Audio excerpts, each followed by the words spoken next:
So it's not every day I get to talk about a phone that I actually previously used, and in this specific case, we get to talk about the iPhone 12 Pro and see how it holds up in 2022. Now this phone is turning 2 years old this year, although it's about a year and a half right now, and I'll be honest, this iPhone had a very weird effect on my life. On one hand, I love the build quality of it, it looked extremely beautiful, it felt extremely beautiful, and I did like having a bigger 6.1 inch panel coming from that 5.8 inch panel that I had on my iPhone 11 Pro. I love the flat sides, I love everything about this iPhone, but there were some weird issues I had with this device, which I'll explain in this video, that some of you may already know, that really affected me in some weird ways. Now, first of all, if you want to buy this iPhone, or maybe some other iPhones I'd recommend this year, links will be down in the description. You can get them from there and help support the channel at the same time. Now, starting off with the front and pretty much the body of this iPhone, it had a 6.1 inch Super Retina XDR OLED panel. It still looks extremely beautiful, and when compared to something like an iPhone 13 Pro,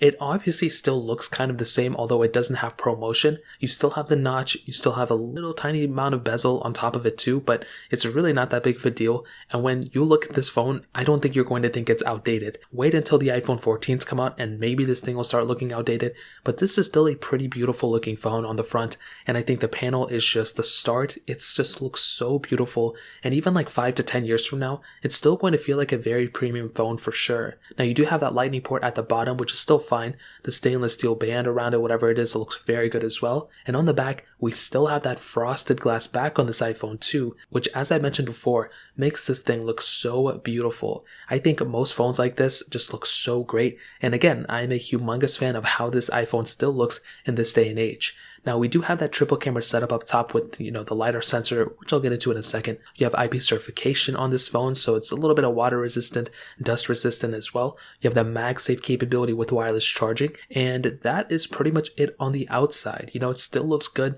I don't have too many complaints about it, and if you're thinking about picking it up, this is a beautiful looking phone for sure. Now in terms of the camera setup, this is very interesting. We have a 12 megapixel wide angle lens, a 12 megapixel telephoto lens, then a 12 megapixel ultra wide sensor, and we also have that LiDAR sensor like I mentioned.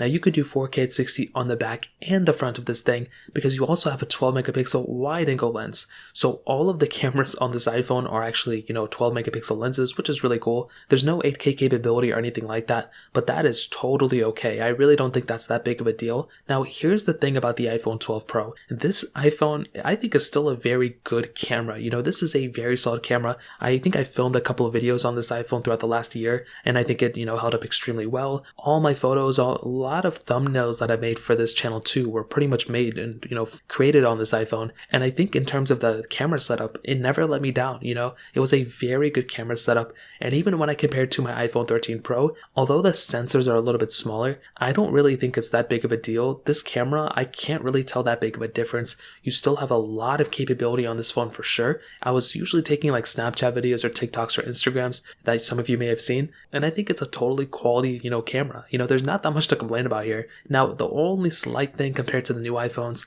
is that it doesn't have cinematic mode, but you still have portrait mode and you still have the capability of taking photos and videos on this thing like every other phone. So I really wouldn't complain about it too much, but I will tell you, after using cinematic mode on the new iPhone 13s, it is actually a pretty cool feature, and I do think it's worth kind of upgrading if you're obsessed with cameras like that. But other than that, I don't really think it's that big of a deal, to be honest. So in terms of that kind of covers it up there. Now in terms of longevity, this is another huge asset of this iPhone. This thing's going to be lasting for a very long time. It's not going to be outdated tomorrow or next year or the year after. This phone, and it isn't even 2 years old yet, and I feel like this phone is probably going to get like 5 or 6 full OS updates throughout its life. So if that ends up being the case, this phone isn't even going to start showing its age until like 2025. So you still have like another 3 years before this thing is even like remotely outdated. So I would totally, recommend picking it up just for the longevity aspect, but again, there's some other reasons why I wouldn't probably recommend picking it up, but this is a very good phone in terms of the future of it. And Apple has been kind of slow on pushing out iOS 15 updates,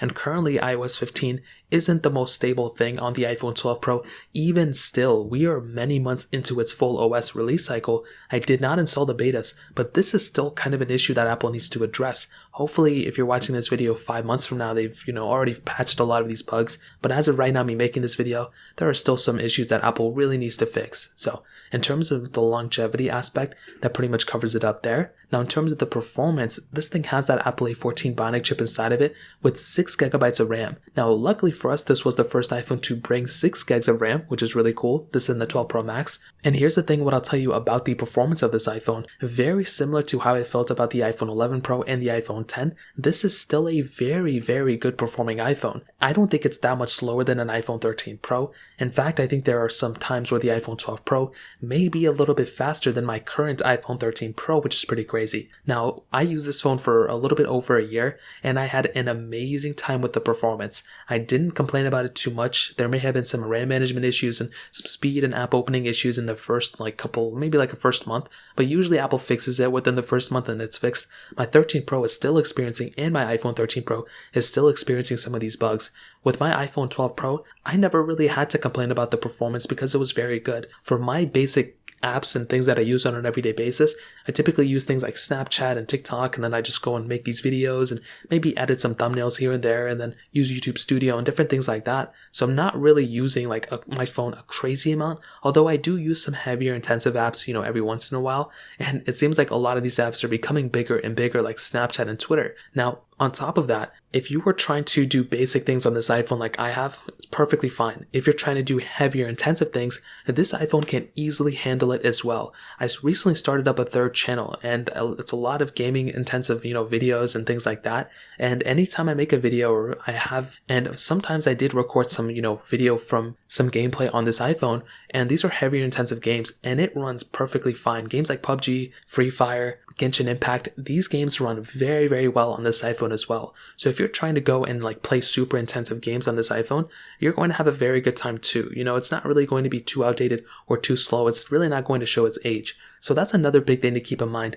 I think if you're trying to get a really good performing iPhone, this is not a bad option, and it's one of its highest points for sure. So in terms of performance, it covers it up there. Now, probably the worst aspect of this iPhone is probably the battery life, specifically with the battery health. So these iPhone 12s, I don't know which ones, I think it's probably all of them, including my 12 Pro, they are experiencing some massive battery health degradation. And it is kind of sad because this is a very good phone, but it kind of suffers from this one issue that Apple still hasn't really addressed. They addressed it in a software update, but it still hasn't fixed it. And essentially what it is, these batteries degrade over time just like any other battery. But my iPhone 12 Pro, when I bought it brand new and had 100% capacity. By the time I was done using it in about a year, it was down to about 87%. Or even less than that, and that is abnormal battery health degradation. I saw a lot of people post as well that their iPhone 12s also had this issue, so I'm not too sure what to make of it. Hopefully Apple fixes it or makes a service repair program. I'm not using this iPhone anymore, but I know a lot of you may be, so because of that, I don't really feel too comfortable recommending an iPhone that could potentially be causing some issues down the road. And the battery size was actually smaller than the iPhone 11 Pro, even though it was a bigger phone, so that really didn't make any sense to me at all either. Ultimately, the battery is one of those things I'm not a huge fan of. It would easily last me throughout the day, which was nice, but you still had to kind of worry that the iPhone 12 Pro's battery health was going down at an abnormal rate. So in terms of that covers it up there. And to kind of sum up this video, I think the iPhone 12 Pro is a very tricky phone. It's a really good phone in pretty much every single area except for the battery health. And that's why it puts this iPhone in a very weird situation. If you think your iPhone may not experience battery health degradation or something, then it's a really good iPhone. It doesn't really get too much better than this unless you go for the 13 Pro. However, if you are kind of scared that if you're using your iPhone a certain way, then the battery health may go down a little bit faster, then this is probably not the iPhone for you. I'll probably either recommend getting an iPhone 13 or 13 Pro or an iPhone 11 Pro, maybe using it for a couple years and then getting a 13 Pro maybe a couple years later. But I mean, it's kind of sad because I love this iPhone, but it has some issues and I used it for over a year, so I feel like I have a relationship with it. But it is a very strange device in 2022. So if you guys have any other questions or anything, let me know in the comment section below. Hit the like button, that would mean so much, but definitely hit that subscribe button. More importantly than everything else, I love every single one of you guys. Hopefully I'll catch you guys in the next video. Peace out till then.